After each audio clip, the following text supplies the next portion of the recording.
Hello. Welcome to Rockin the Love. Oh, I just got lots of echo. Hang up. You have to hang up. You hang up. I can't. Oh, life. There we go. Thank you. Okay, so take two. Welcome to Rockin the Love. I am Robyn Rice Olmsted. And I am Gil William Olmsted, and we're happy you're here.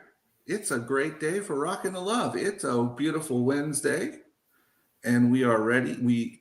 Some of you may have noticed our distinct absence last week, although we did play you a special repeat of a really good show.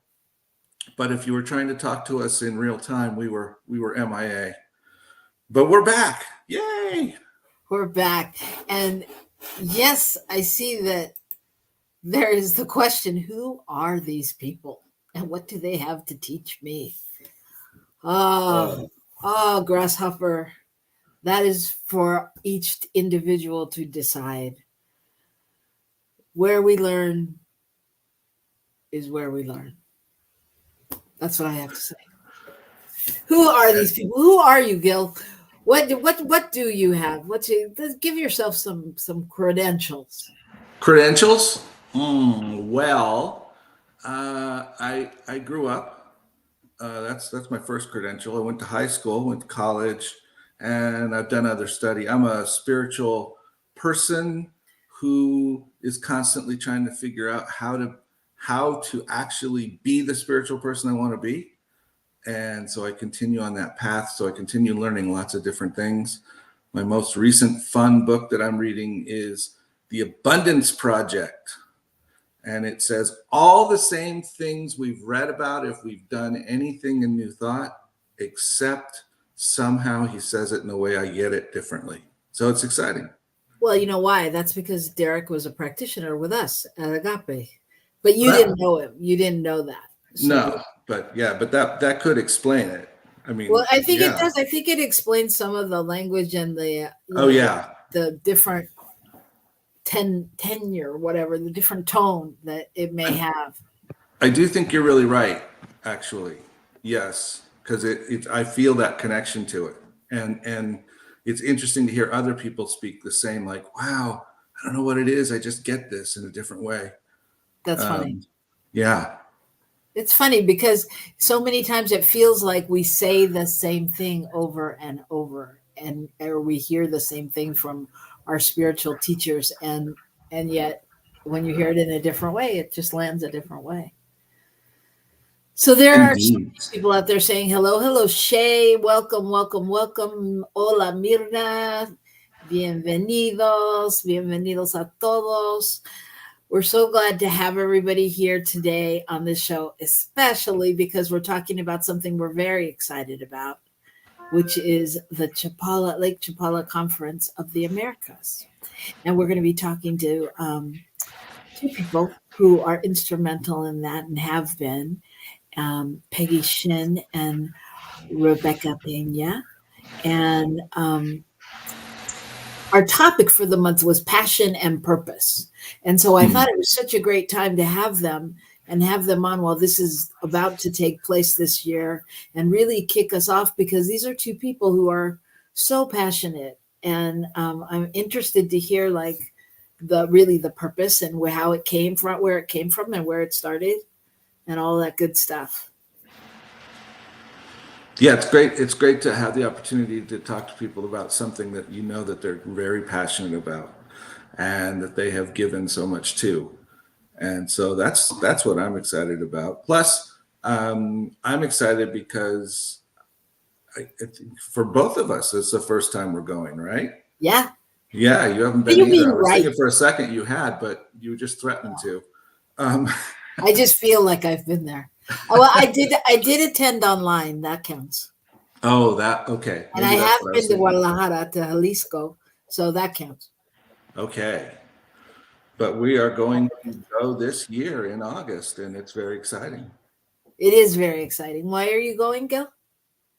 I'm going because I want to check it out. I want to know more about it. I have been asked to speak at one of the morning services, opening services, and we're going to do a workshop. We are going to do a workshop. And we'd love to have all of you join us. So if you're thinking about it, if it's been on your bucket list, if you've never been to Mexico, Mexico, Mexico, Mexico, mi lindo Mexico, rah rah rah, you should come. You should come with us because how much more fun would it be? And can you imagine a team of us rocking the love together? Come on, Mm-hmm. what could be better? Mm-hmm. We'd be yeah, rocking the love. Okay, all right. So we'll talk more about that in the second half. But first, tell me about your week. Well, it's a very exciting week. I am coming up to the end of my move. Um, Our move. our move, which feels like my move. It's a lot of work holding the space for this move, even if I'm not there. So there's been lots of things happening, lots of movement. We're moving 3 blocks, and it's a process.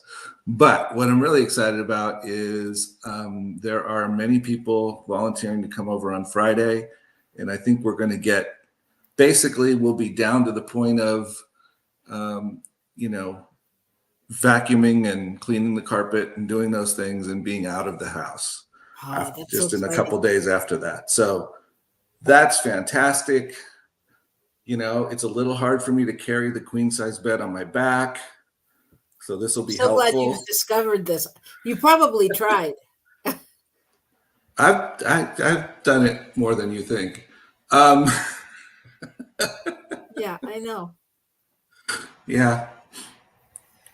Well, I did get the washer and dryer moved over. I thought that was pretty good. That's ridiculous. He moves But the I, but washer and I, dryer by himself. but I rented appliance dolly. I paid the $10 and rented it. I did. Oh my goodness. That's right. Free pizza and beer moving party. Woohoo. Okay. Right. No beer until after the moving's done, though. Oh, what a stickler you are. Come on. It makes it hurt less the next day. Your body doesn't ache as much. So how's your Um, week? my week was fantastic. And, on my other show yesterday, we talked a lot about inner wisdom, inner wisdom and following, how you know when to follow it. Um, and I think that played into my week. I mean, I think the highlight of my week was when Marianne Williamson was visiting New Mexico a couple weeks ago, and afterwards, I was going to text her people and remind them, just say, because we're in contact with their people. I was going to text them and just remind them that when she's there, if she needs a place, that Gil's place is always open. And I didn't do it. And I was like, ugh. And then she was there yesterday and she was speaking in 2 different places. And I was like, oh, I wish I would have, I wish I could have. And, this inner voice inside of me said, you can and do it now. And so I followed that intuition. I was like, okay. So I texted my friend Wendy and I was like, oh my gosh, I'm so, happy she's there. And just remember, she always has a place for, whether it's during this time or whether it's to speak or whatever she wants. And she texted me back in like 2 minutes and was like, let's talk. And long story short, we couldn't make it work for her to be at the center, but she was like, let's do a Zoom call we'll make a Zoom call for ministers and practitioners and congregants all in New Mexico, and make it a special New Mexico call. And, you can talk to her and she'll answer questions. And Myrna has been on a Zoom call with her and other people I know. And I mean, she's so gracious and so easily accessible in those moments. And Gil was with her yesterday. I'm going to And say it. She's very excited to be doing it. yeah. I had a chance to go to the second gathering in Albuquerque yesterday in the evening, which was pretty small group, but a pretty powerful little group. Yeah. And it's just, she's so candid.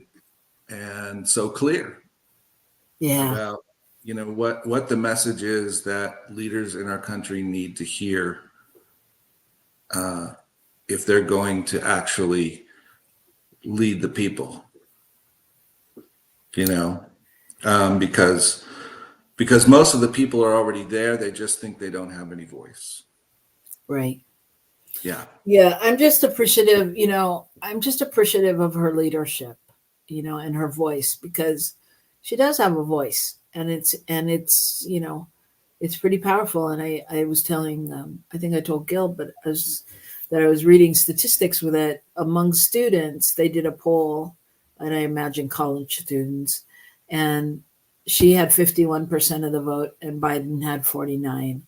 And I think that's super telling, just about what she's asking for and who's listening and all of those things.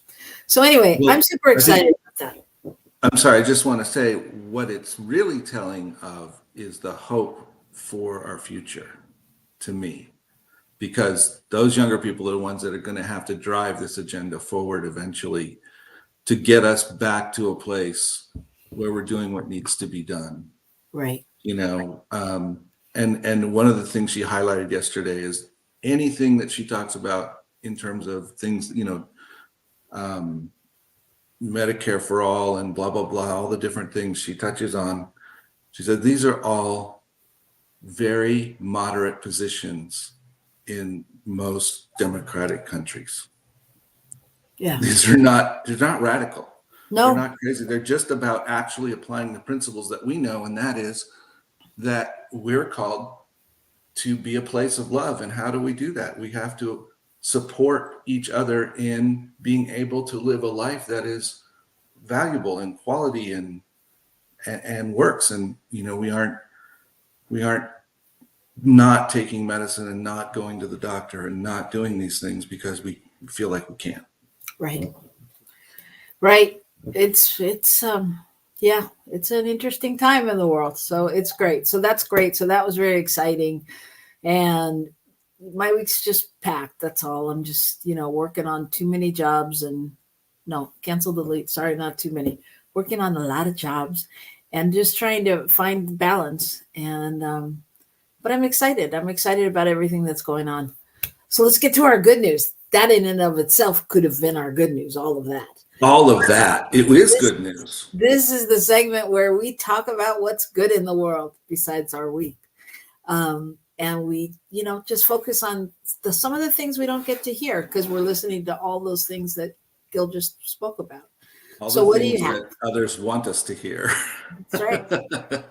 What do you got for me today? I'm going to do two quick ones because they're very much related. First of all, what this is about people giving to their communities. And part of it is the surprise that they show up with. One, in a small community that has a totally volunteer fire department, they have trucks and stuff from the 80s, and everything is, they were literally at the place when the guy gave them the gift. They had $169 in the volunteer fire department budget left. He gave them $500,000 to purchase new vehicles, get some new equipment. And it's a 91-year-old guy from the community who just said, here, I want to help. And the other one related to that is a Virginia teacher that taught for 67 years. That's my story. So go. Okay. So I won't go for it. You go for it. So a Virginia teacher who taught for 67 years before she retired at 89 years old. And when she did die, she left in her will $1 million to the school. And people wondered how she had so much money because she didn't have kids. She didn't have a family. She lived a very, frugal lifestyle, but she spent most of her career teaching at the high school. And she said that was her family. So she left that money and,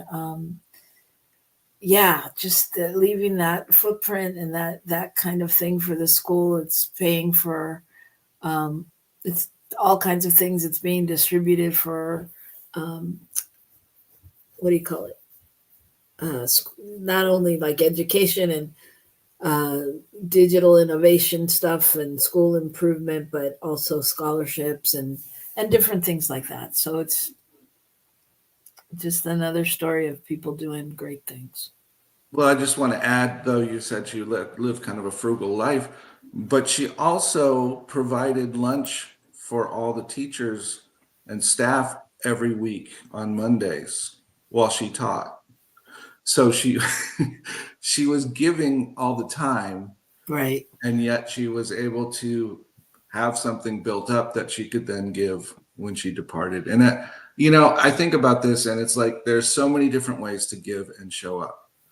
And some of the fun ones are these kind where we can show up with a big bunch and hand it to people, but it's not always like that, and we all have the opportunities to give in every day. Yeah. So keep our eyes open. It's true. It's true. Just like our listeners out there, every one of them, that at least the ones that have identified themselves today, Shay and Myrna and John, they're giving all the time. Yeah. To everyone. I mean, they are the biggest givers I know. I mean, of love in all different ways and directions and sources. So I'm so proud to say that our audience is rocking that love, right? Right And on. that's what we're going to do when we come back, right? After this message, we'll be rocking the love with Peggy, Shinn, and Rebecca Pena. So join us right back here on New Thought Media Network. Please help us say thank you to our organizational sponsors, including the Hefferland Foundation, Affiliated New Thought Network, International New Thought Alliance, Science of Mind Archives and Library Foundation, Center for Spiritual Living Denver, Center for Spiritual Living Midtown, New Thought Philadelphia, Planned Happiness Institute, Summit Center for Spiritual Living, One Heart Retreats, Center for Spiritual Living on the Lake, Unity Kitchener, Unity Spiritual Center Ottawa, Om Center for Spiritual Living, Satya Center, Begin Within Ministries, Center for Spiritual Living North Jersey, Unity of Savannah, and the Center for Spiritual Living Seattle, as well as all of our individual donors. Thank you for being part of the New Thought Media Network. Please like, share, and subscribe. New Thought Media Network, positively inspiring.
Hello and welcome back to Rockin the Love.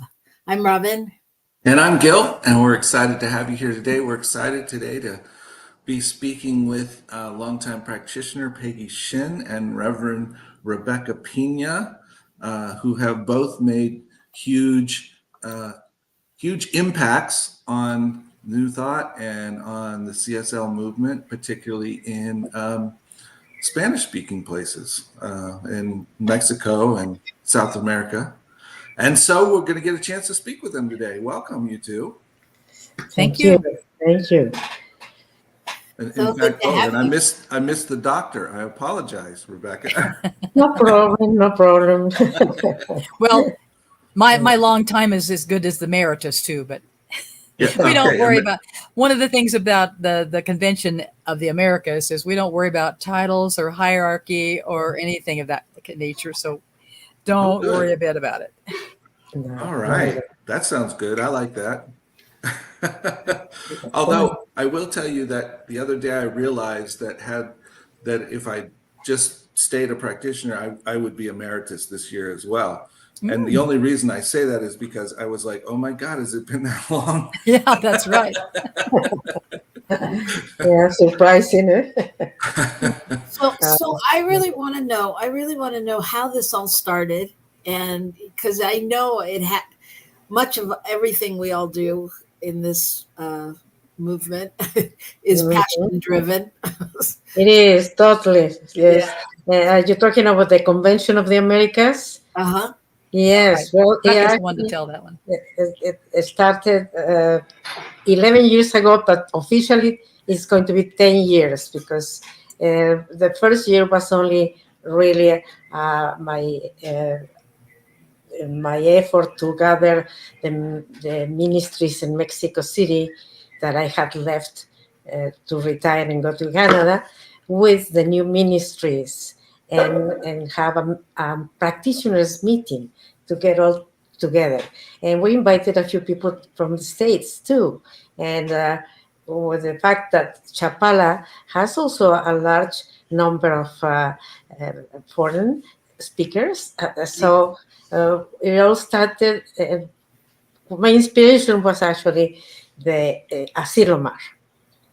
When I came to visit my cousin here, and I went to this beautiful place where we now hold our conventions, I was just in love with the place. The hotel is a family hotel. It's not a deluxe 5 stars, but the feeling, the view, and also the atmosphere, the vibration of spirituality. It is actually is built on a sacred spot for the local Nahuatl Indians. So you just could feel that there was a similarity in the atmosphere of Lake Chapala and the sea, the ocean, and Asilomar. So that was my inspiration, but of course, at the beginning, the first year in 2014, 10 years ago, we could only have one speaker. And we're very fortunate to have one speaker. And then the following year, we invited more. And then everybody was very kind and supportive and came, most of them, on their own pocket. And because we obviously wanted to bring the Mexicans and South American students too. Right. And the economic part needs to be very reasonable.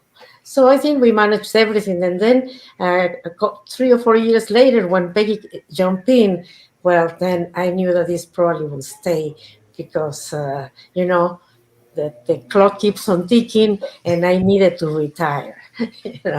So I retired last year. Now it's in her hands, but I live here. My passion is here. My passion is science of mind. Yeah. And it is my dream, and I think it's a reality that this will stay for a long, long time with the purpose of relationships. Yes. To get closer to the people from home office, to the Americans and the South Americans and all the people from the world that believe and practice science of mind.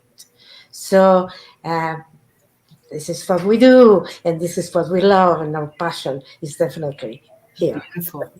Yes. Could I add to that a little bit? That as Rebecca said, this is our 10th year officially as a convention that was open to members of the public outside of her practitioners. I went for the first time at that convention in 2014, kind of fell in love with Ajijic, just like Rebecca's talking about, and have been going back ever since. There were a couple of guys that were involved in helping Rebecca at that time with the convention, Miguel Fernandez and Jonathan Osteen. They kind of decided, they were from Chicago, and they kind of decided that they sort of needed to back off a little bit. So it kind of came to me in 2018 and 2019 to I thought I was sort of, like backing them up and supporting them and helping to keep the thing going at that early level when we first moved to the hotel and we got simultaneous translation. And 10 years later, I don't know, maybe there's some of you here today that never heard of the Convention of the Americas in Chapala, Jalisco, Mexico, as a New Thought Science of Mind conference. So we're still kind of a fairly well-kept secret as it has evolved. And it's now we have our first speaker, the one speaker Rebecca talked about, was the Reverend Dr. John Waterhouse. John Waterhouse, oh yes. So we started at the top and we stayed at the top all those 10 years, thanks to the great support of people who are leaders in this movement of Centers for Spiritual Living. And we are this year we have 4 keynote speakers. The event lasts from Tuesday afternoon, the 6th of August, to Saturday morning, the 10th of August. So we've expanded the number of days. We have more activities. We have excursions. We have a lot of things that have been dialed in the last 10 years. So we'll get to that. But I think, when you say that, I'm going to go back to you talking about it's still a best kept secret, because I myself was surprised, since I've known about it for years and heard about it. But so many people that I talk to are like looking at me with this blank wall. They don't know about it. And I find that a lot in Science of Mind, because not every center promotes other things. They just don't. They don't promote it. They don't talk about it. I mean, there are those you go to where everything's on the wall, and there are those you go to where you just know what's going on at that center. And so I was kind of surprised, like people didn't know about it. But I mean, I think part of that's because when I was living in the Bay Area, you had David Bruner there a lot. I knew what David Bruner was doing. And so you've had great speakers. I'm very excited. And this year you have Reverend Dr. Sunny coming. Right? Yes. Yeah, that's beautiful. And that's so great. And I think, it's such a beautiful vision to really have that connection and everything happening. Yes, we were very fortunate to have the support of many years, on consecutive years, of Kathy Ann Lewis, David Bruner, Edward Virchoun. Yes, they came year after year and did wonders. And as Rebecca said, I've always kind of said that we sort of run this event on the backs of volunteers and the shoulders of giants in this movement. And those people who are the giants are the ones who have helped really make it what it is in terms of the quality level of the event for the least amount of money that you'd ever spend, including your travel expense to get to Mexico, of any Centers for Spiritual Living or Science of Mind related event. We are not officially part of the Centers for Spiritual Living events, which is partly why you don't hear about us through the home office venues and the home office communications. We've kind of chosen not to spend the money to be part of that and have it cost more for our Latin American people ultimately to attend. And we've chosen to be a little bit more autonomous in that respect. But it's not something that home office promotes, but that they come and support and attend. So this year, so far of what I know, we have, as we said, Reverend Sonny Cantrell, James Peake is going to be there. I think Amber Davidson, who runs the Spiritual Circles program, is looking at coming. So we're going to have definitely a representation of people from home office for whom we are clients as well as a target audience. So they're going to be showing up.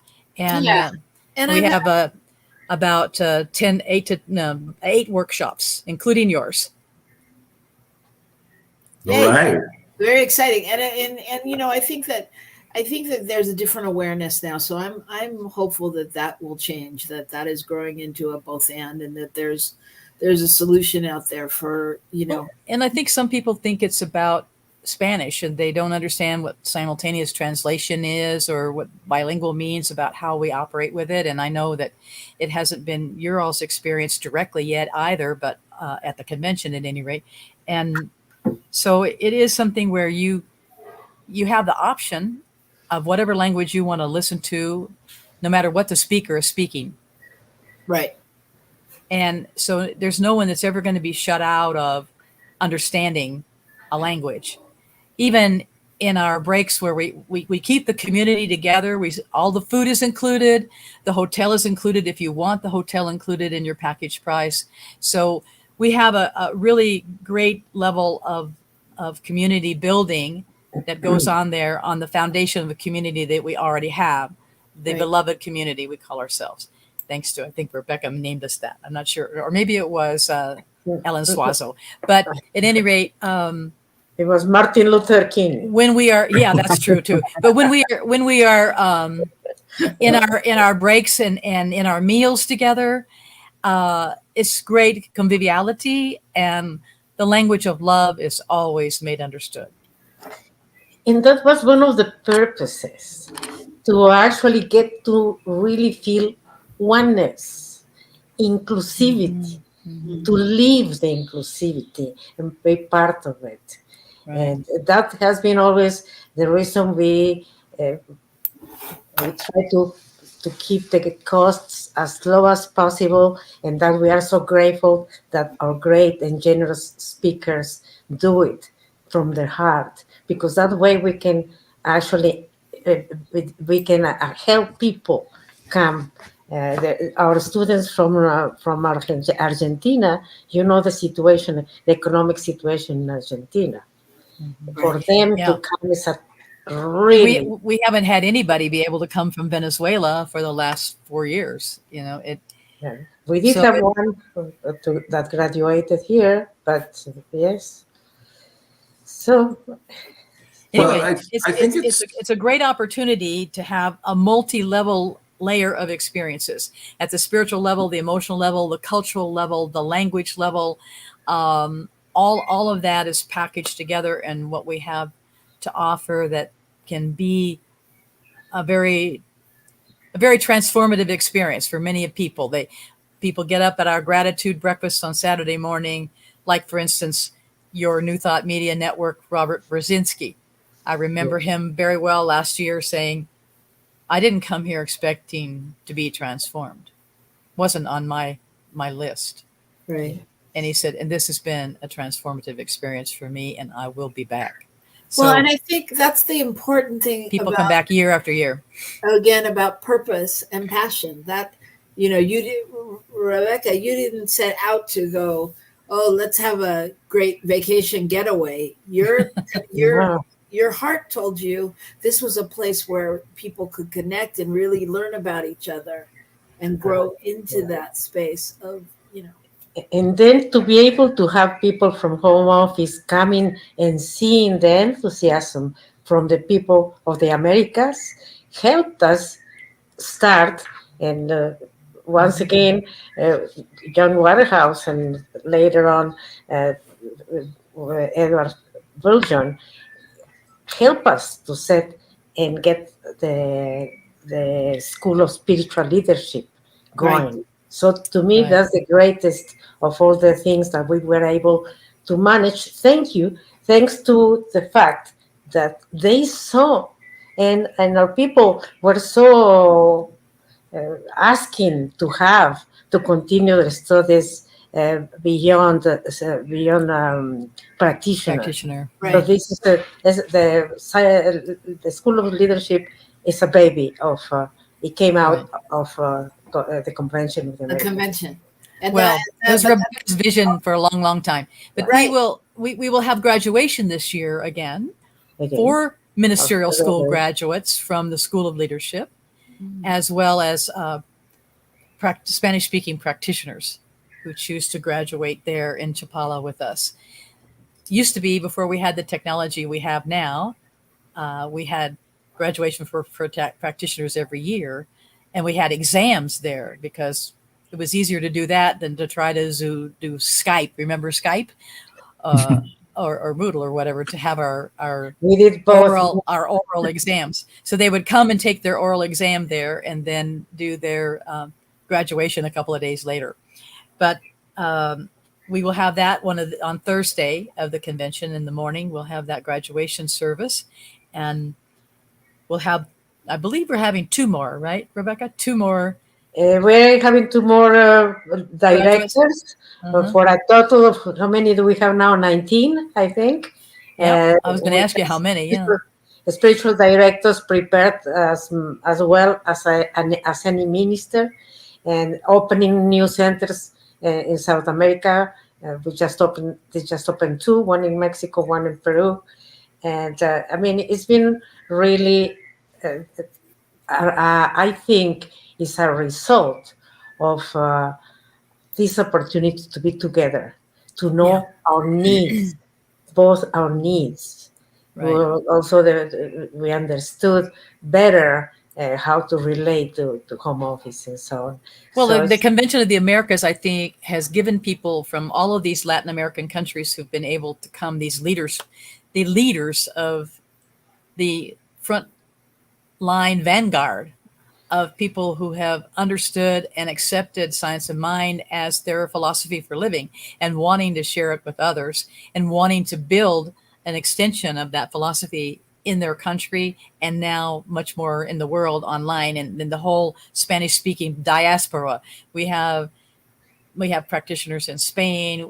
We have practitioners on the other side of the Atlantic now, and maybe one or two coming up on the other side of the Pacific. But basically, we've got a situation where we call it the Convention of the Americas because at its initiation, it was the Latin American countries, the Caribbean and Puerto Rico and Central America, the United States and Canada. And in our second year, we had somebody that came from China. So go figure, we have a lot of outreach in certain minor areas, but as Robyn said, we would love to be able to help all that we can and have the more knowledge of our awareness of our existence be promulgated. Right. Yeah, and I think, I do think that's happening. It is. Well, it was happening very well before the pandemic, but things sort of pivoted, with all of that.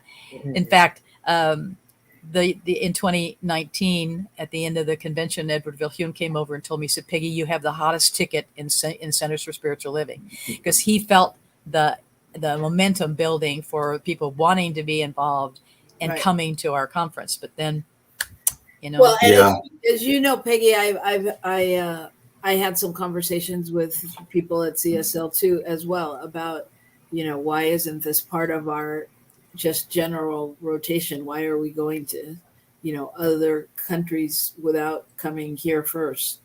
And I think that it was that conversation was already starting to happen there. And I think it's just, you've planted the seeds for a long time. Mm-hmm. And Rebecca started like 30 years ago, and I've only been around about 25 now. So yeah. But I think, hopefully, this is all happening with collaboration. I know there's some questions out there, and I want to get to them. So John is asking, how do I find a Spanish-speaking practitioner?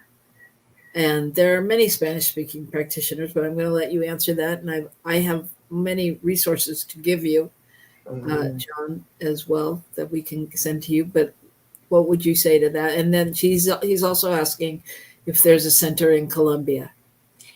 The center in Colombia is Heliberto Cano, and I don't know. It's virtual. It's virtual. I don't know that there's there's not a geographic site that you could go to a center and meet people.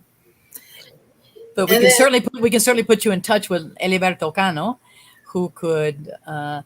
He did tell me once about another lady that had a study group, and I don't think it was in Cali. I don't remember for sure, but Heliberto could guide you to what might be available in a physical location in Colombia.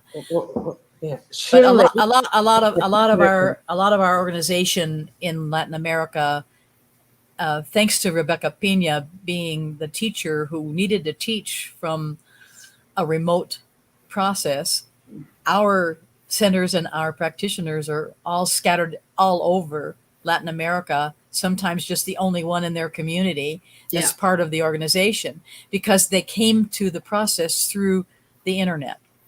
And so a lot of our centers are actually virtual. Yeah. I was teaching long distance in 2000 since 2008.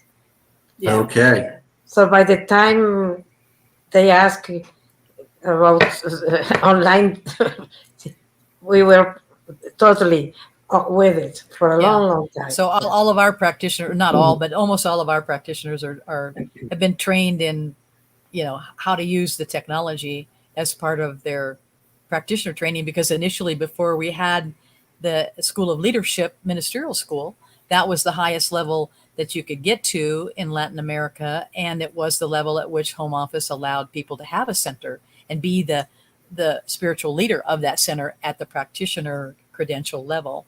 So they've run their own centers for a long time. Yeah. Yes.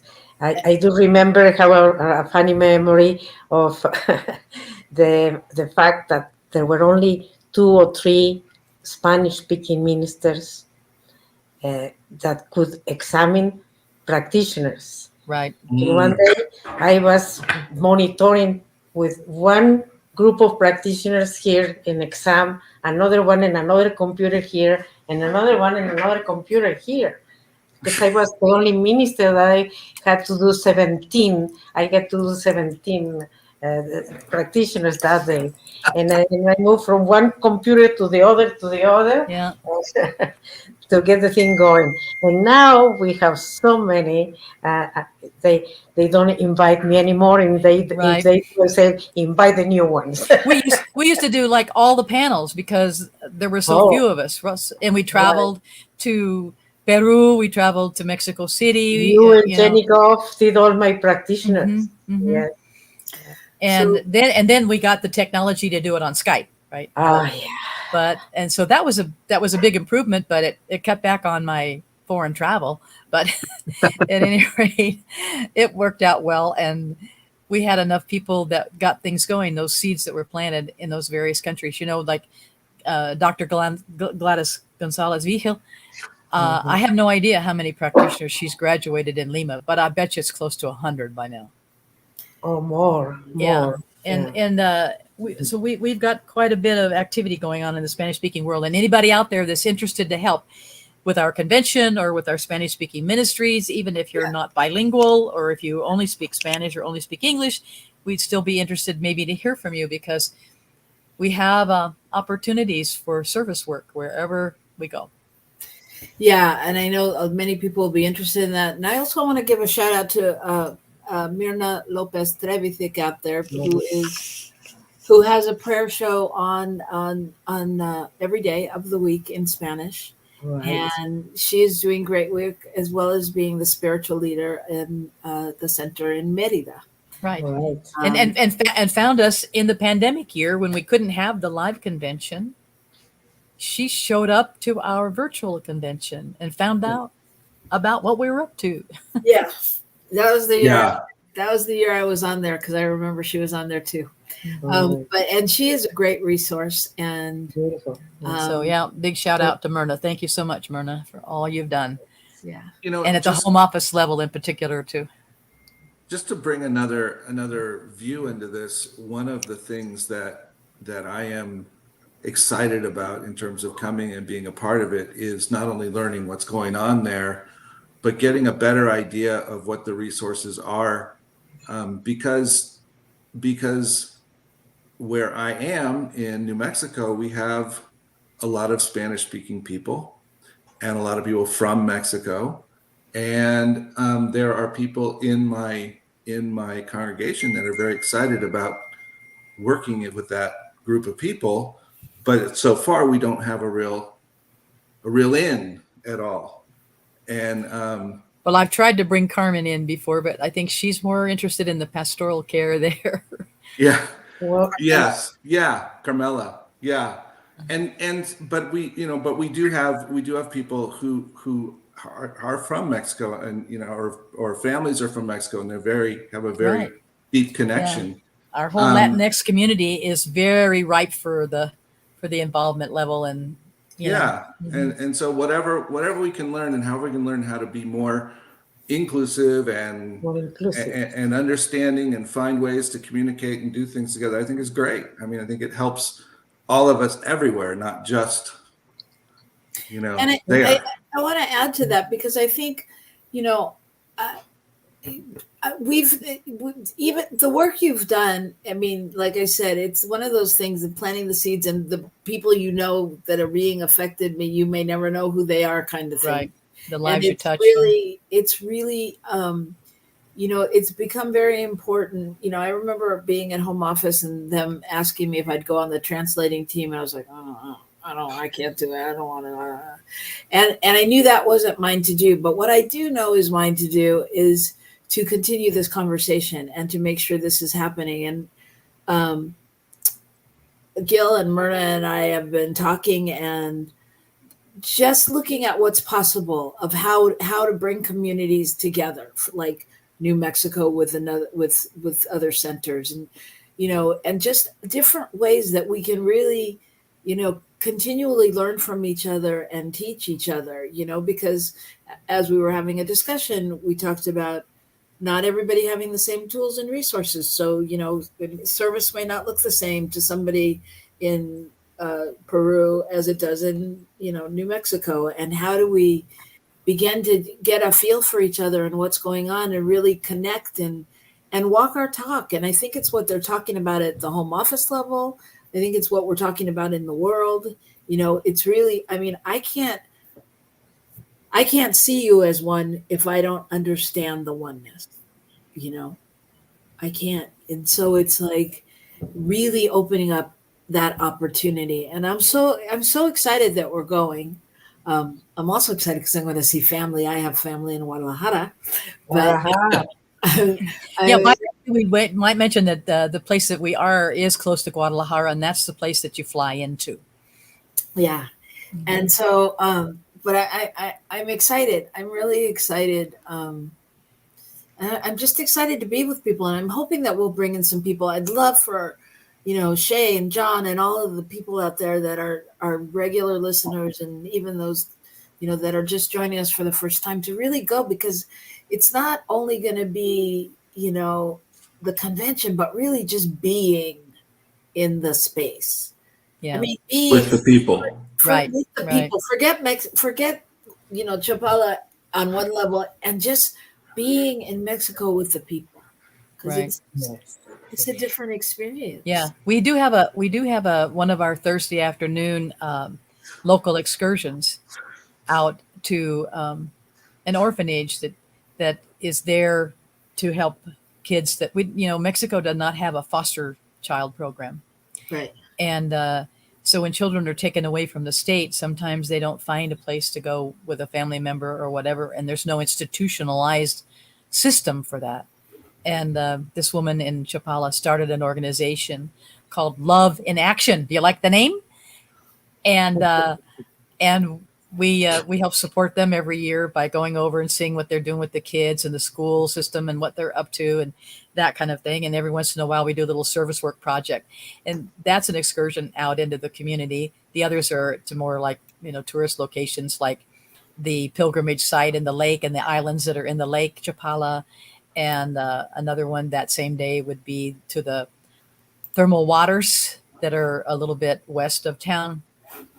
Mm-hmm. But those are things that you can do out in the community. But the community that we have there, too, is a big experience. So those of you who are interested, can I tell them, this doesn't have like the Zoom thing where you put things in the chat, but can we tell them, or do you have something that has our, yeah, there you go, conventionoftheamericas.com. That's it, babe. Thank you.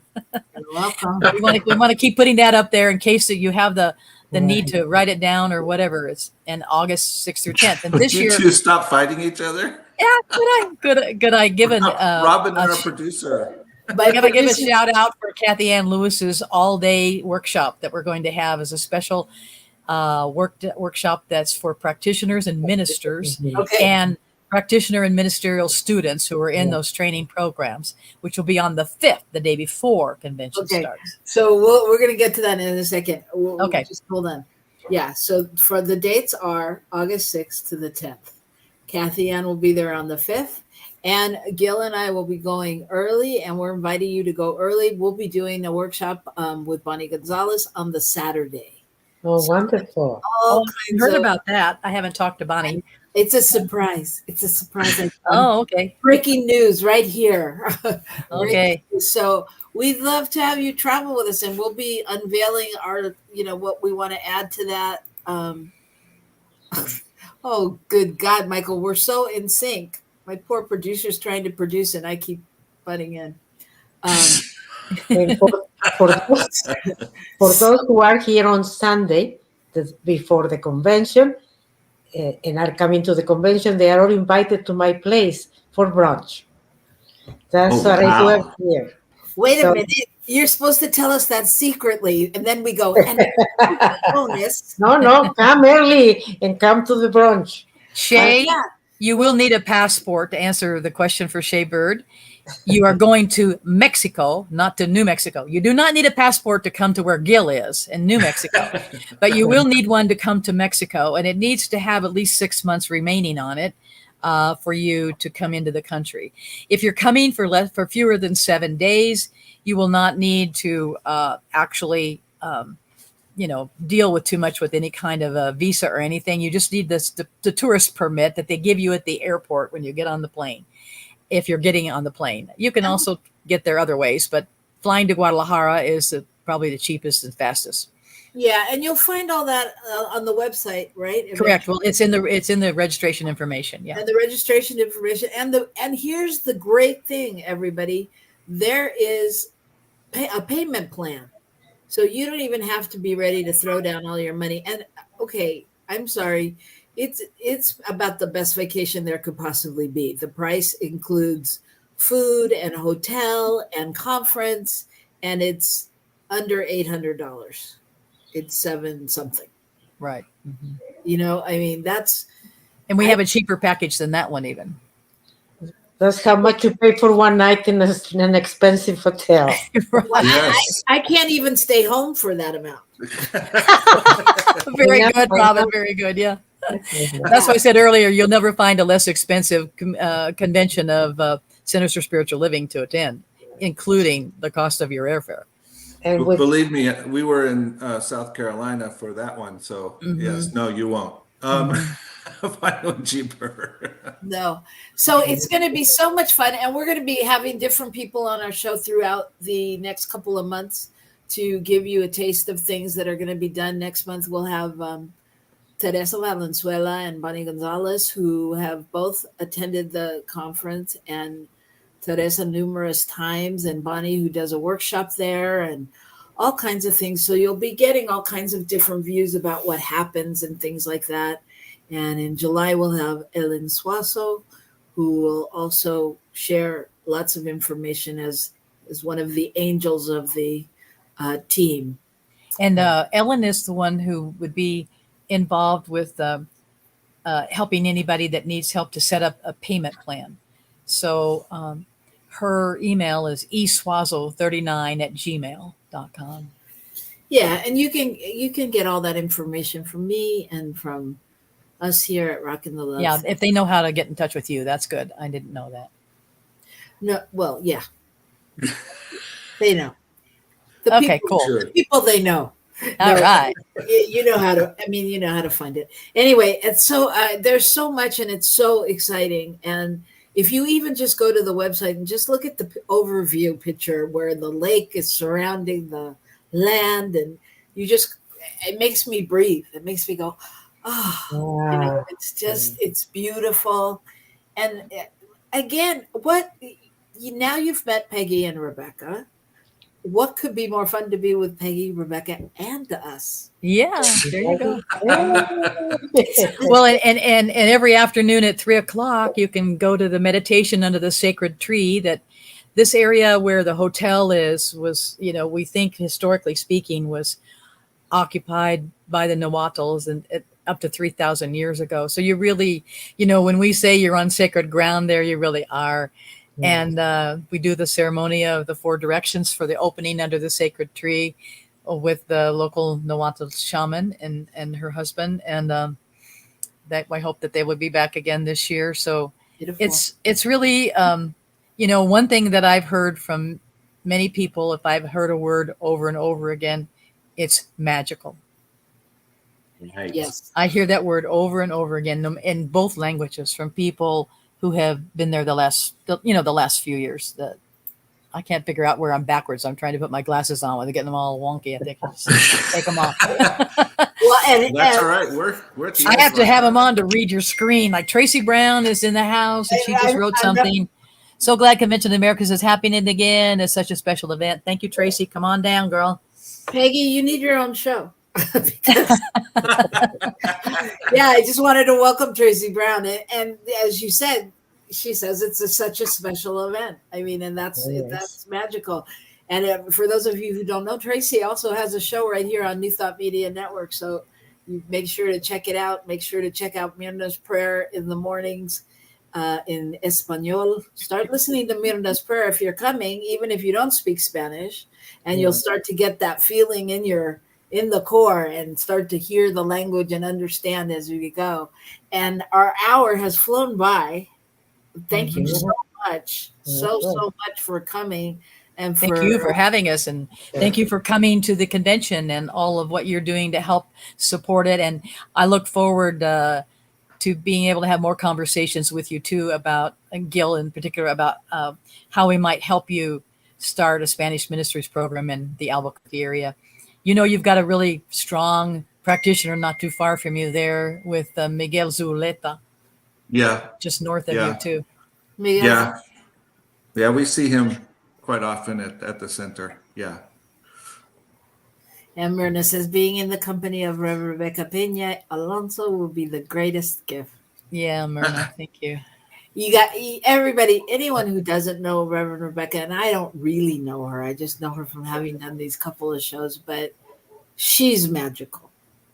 And it is a gift. I mean, you can feel her. You can feel it. So I know you've all been, it's like she sprinkles her fairy dust here today, and we're so grateful. So thank you both. Thank you both for coming and for being, such lights and such inspiration. And clearly you can see the passion and the purpose in both of these women. So, absolutely. And our registration is open at the link is there. It says sign up now at the Convention of the Americas. And if you just want to be on a list of interested people, let Robyn and Gil know, and we'll get you into our database for the emails that go out. Yeah, great. If you want that, put your information in the chat right now. Mm-hmm. And in the meantime, as we go out into this week, you all know what to do. Keep on rocking the love. Keep on rocking it. Rocking the amor. See you next week, everybody. Okay. Bye. Gracias.